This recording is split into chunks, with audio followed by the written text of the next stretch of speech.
Bava Kamma daf ayin dalid. If we begin a little less than halfway through the daf, in the midst of a complex sugya, which the Gemara continues and will review about hakasha tchilas hazama. So that's like it's as follows. It's a discussion between Abaye and Rava. We have a pair of edim that testify, they're contradicted, and then they become zaymim. Do you give them the halachas of edim zaymim, or do you say since they're contradicted anyway, it doesn't matter that they became zaymim later, and their edus was already batal from before the hazama, and therefore the halachas of zaymim that they have to do kasher zamam, they need to do themselves. If they wanted to pay, they wanted to make someone pay, they themselves have to pay. If they wanted to get someone killed, they themselves are killed. Do those halachas apply? So Rava said, Hakasha tchilas hazama. It's all counted as one thing, and even though they're contradicted, that's part of the hazama process, and they still become zaymim. What was Rava's proof? So he had a brisa that had two cases, a reisha and a seifa. The Gemara quoted the reisha, later it quoted the seifa, and now we're going to want to know, is the proof from the reisha or from the seifa? So the reisha and the seifa are both discussing where a master has a testimony against him that he knocked out a tooth and an eye from his eved, and therefore the eved goes free by the first one, and he has to pay for the second one. So the Reisha says that the witnesses came and they said first he knocked out his the eved's eye, then the tooth, so he has to pay for the tooth, which the master is happy about, because then he has to pay less. Then the witnesses became zamimim. They have to pay the value of the eye to the eved because they were going to make him lose the value of that eye. Now, said Rava, the case here has to be that there were three sets of edim. The first set of edim said the opposite. The first set of edim said first it was the tooth and then the eye, so they need to pay for the eye. The second pair of edim contradicted him and said no, first eye, then tooth, and you have to pay for the tooth. They became zamimim for that. That's why they were going to make the eved lose the payment of his eye, and that's why they need to pay the eved for that. Now, since they had the first pair that was contradicting the second pair became zamimim, so the second pair are edim b'hakasha, and then zamimim, and still they become hakasha tchilas hazama. You still see that they have halacha of zamimim. So the Gemara asks, but we would not have believed the machishim. We would have believed these edim anyway, even though the first edim are contradicting the edim zamimim. But they would have won. And the reason that they would have won is because they are saying the lesser amount. The yesh b'chal masayim mana. Everyone agrees that the amount of the tooth at least they owe. So their testimony of that the master has to pay for the tooth, that the eye was first and the master has to pay for the tooth, would have won the day. So they're not contradicted. So I can prove from here that edim that are contradicted and later zaymim are still zaymim. These aren't contradicted at all.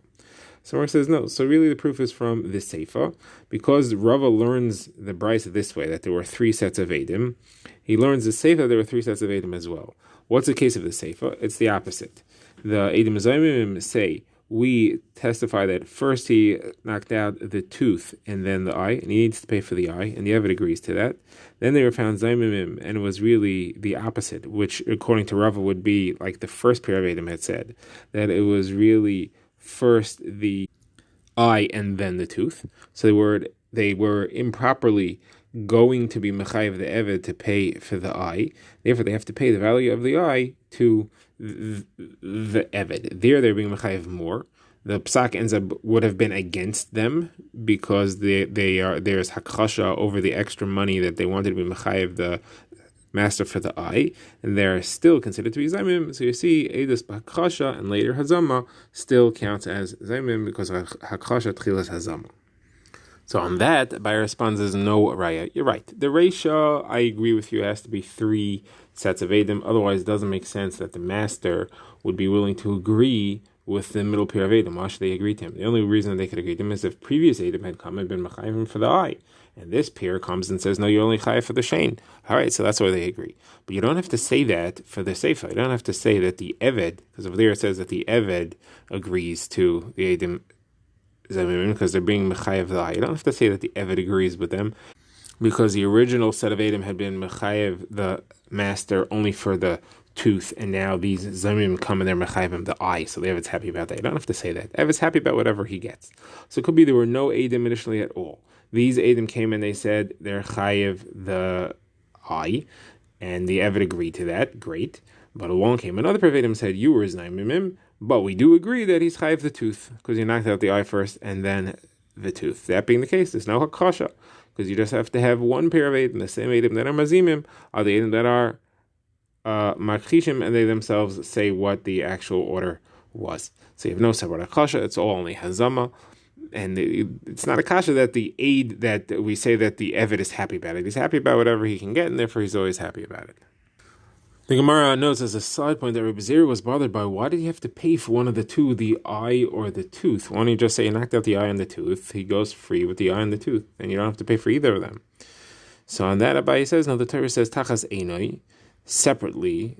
That means for the eye and not for the eye and the tooth, just for the eye. The tooth you need to pay for. And then it says for the tooth, and that's separately the tooth and not the eye and the tooth. If you did the eye separately, you need to pay for that. Okay, now the Gemara wants to bring a raya to the concept of hakasha, tchilas hazama, from our Mishnah. We said there that if witnesses come in and testify about someone that he stole and then he slaughtered a cow, so they have to, and then they're found to be zarim, they need to pay for the entire dalad v'hei, the entire hay in this case. So the Gemara asks, the order of things must be that they first testified that he stole, then they testified that he slaughtered, then they were found to be zaymim that he stole, and they were found to be zaymim that he slaughtered. So at the moment they were found to be zaymim that he stole, the testimony that he slaughtered is contradicted, because the slaughter is irrelevant if he hadn't stolen the object, and therefore that is b'hakasha. Yet when they later make him zaymim, when they become zaymim about the slaughter, you still make them pay for it, the dal v'hei. So you see, even though they're first mukhash and later huzam, that's considered to be huzam as well. So the Gemara answers, no, that's not necessarily the case. It could actually be that they were found to first be zaymim about the tvicha, about the shchita, and therefore that's zaymim. That does not contradict the stealing, and once they become zaymim on the stealing, that's when they have to pay that as well. The Gemara now wants to say that this machlekes between Abaye and Rava about Edom Shehukchelu b'Seiv Huzmu is actually also machlekes of Yechner v'Lazar, and over there one says in a case where Edom testified that someone was a murderer, he murdered Ruvain. Then they were contradicted and later found to be zaymim. So machlekes, do you kill these Edom, not do they have halacha of Edom zaymim, or they are already not Edom once they became hukcheshu, once they already became contradicted? So the report of this machlekes doesn't say which one is which Amira holds what. So the Gemara wants to say that Rav Elazar is the one who says that they are not killed. They are not called zaymim. The reason that we say that is because we have a sugya where Rav Elazar says, if you have a pair of witnesses that testify that someone's a murderer, and then they are contradicted, so we give them malchus. Now, why would he give them malchus if they could potentially become zaymim later? Then it's what's called ilav sheniti la'azharas misas vezdin. It's a lav. They said false edus, which is a lav, but it's a kind of lav you could warn them and say, don't do this, don't say false edus, because you could potentially end up getting killed by the bezdin. Because if you end up being zaymim, you'll end up being killed by the bezdin. So the fact that we don't say that, because that would take off the malchus, the fact that we don't say that, and we do give them the malchus, shows that if mazimim would come afterwards, would not make them zaymim once they're hokash. So Gemara accepts that proof. Now the Gemara asks, what is the case? How is it possible that you are makrish these witnesses? Why should you believe the second witnesses more than the first witnesses?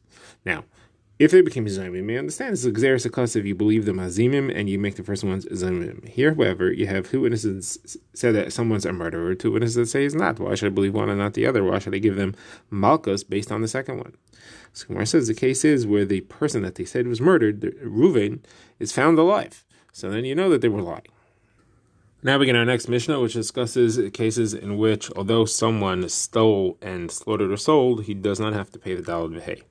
So first of all, we begin with someone who stole on two witnesses. That is, it is established by two witnesses having said that. However, the Tvicha Mechir was only with one witness, or if he admitted to it himself, then he doesn't need to pay it because it's a knas. Amayde b'knas you're not chayav on.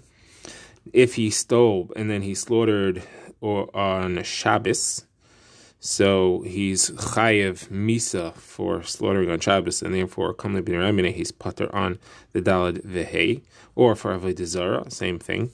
If he stole from his father, and then the father died, so the son inherited him, and he inherited what he stole himself, then he slaughtered or sold, he's not chayav because it's his now. If he stole and it was makdish, and then it was slaughtered or sold, then it's hektishes, not the owners, and therefore there's no dalad v'hei either. There is kefel, however, in all these cases. Now, Reb Shimon says if it was kachim that he's chayiv and they're achrayis, yes, he's responsible for them, and the Gemara will explain what he's referring to, then he does have to pay the dalad v'hei. If it's kachim but he's not chayiv and achrayis, then he's pater on the dalad v'hei. The Gemara asks, what is the chiddush of the line that an eid echad can't be mechayiv him the dalad v'hei? Of course, an eid echad can't be mechayiv anybody anything. So the Gemara says the chiddush is comparing it to where he's moed by himself. When he's moed by himself, he's pater. And when an eid echad comes, he is pater. Likewise, when another eid comes and joins the eid echad, it would be mechayiv him. So if other witnesses would come and join his testimony himself, he would now become chayiv. And this is the halacha which we've seen about earlier, and we'll get into here. If somebody admits to something and then witnesses come, the witnesses are mechayiv him, and now he has to pay, even though moed b'knas is pater. Since witnesses have now come, he's chayiv, and that's against halacha said by Rav Huna and Rav, who says that if someone admits and then witnesses come, he's pater. On a knas, here you see that this mission is saying that he's chayiv. So we now have a problem here. We have a brisa against Rav and Rav Huna. So the Gemara is going to bring an incident which will hopefully help us get to the bottom of it. The Gemara says Rav Huna asked a kasha to Rav Huna. There's a story that happened with Rabban Gamliel who accidentally put out the eye of his eved Tavi, and Rabban Gamliel was now very happy because he wanted to free Tavi because he was a very kosher eved. However, it's also to free an eved. But now that he put out his eye, he freed him accidentally. So he was samach simcha gidayla. And they said Rav Yeshua found him. And Rav Yeshua apparently inquired what was happening. And he said, don't you know that my eved Tavi is free? He said, why? He said, because I put out his eye. So Rav Yeshua said to him, your words mean nothing. Meaning that the eved will not go free because there's no witnesses as to what happened, and therefore he can't establish it, and therefore he's not going to go free. Says the Gemara, this implies that had there been witnesses, he would have gone free. However, Reb Gamliel was moedeh. Why don't you say that he was moedeh? And if witnesses come later, it's meaningless. Obviously, you see that witnesses come later, they will be mechayivim. Against what Rav Huna is saying in the name of Rav, that if someone's moedeh and witnesses come, then he is pater. So the Gemara, this case is different because Rabbi Gamliel's haidah, his moed doesn't count for anything. He wasn't moed in front of the basin. The Gemara says, yes, he was. A Yeshua, who he was talking to, was the Av basin. The Gemara says, no, but the basin wasn't there. You have to be in the basin. This is not worth anything. So the Gemara says, but he said, there's nothing in your words at all. Ein bidvarcha klum, because you were already moed. So he's saying that it was a haidah that happened over here. So the Gemara says that that's two different versions of the story here then. So we have a machlekes tanoim, what happened? Was it because there's no edim, or was it because there was a haidah? So the Gemara wants to say, the machlekes should be over exactly this issue. If someone's moedeh and then witnesses come, will that be enough to be mechayev him or not? One Tana said because he was moedeh, it makes no difference if witnesses will come afterwards, and one say no, if witnesses will come, then it will be. So they're arguing over this point of Rav Huna and of Rav. So Gemara says, no, that's not the machlekes. That really everyone agrees that, like Rav Huna and like Rav, that it will be pater even if witnesses come later. The question is, does this count as a haidah or not? It was outside the Beis Din. Does that count as moed or not?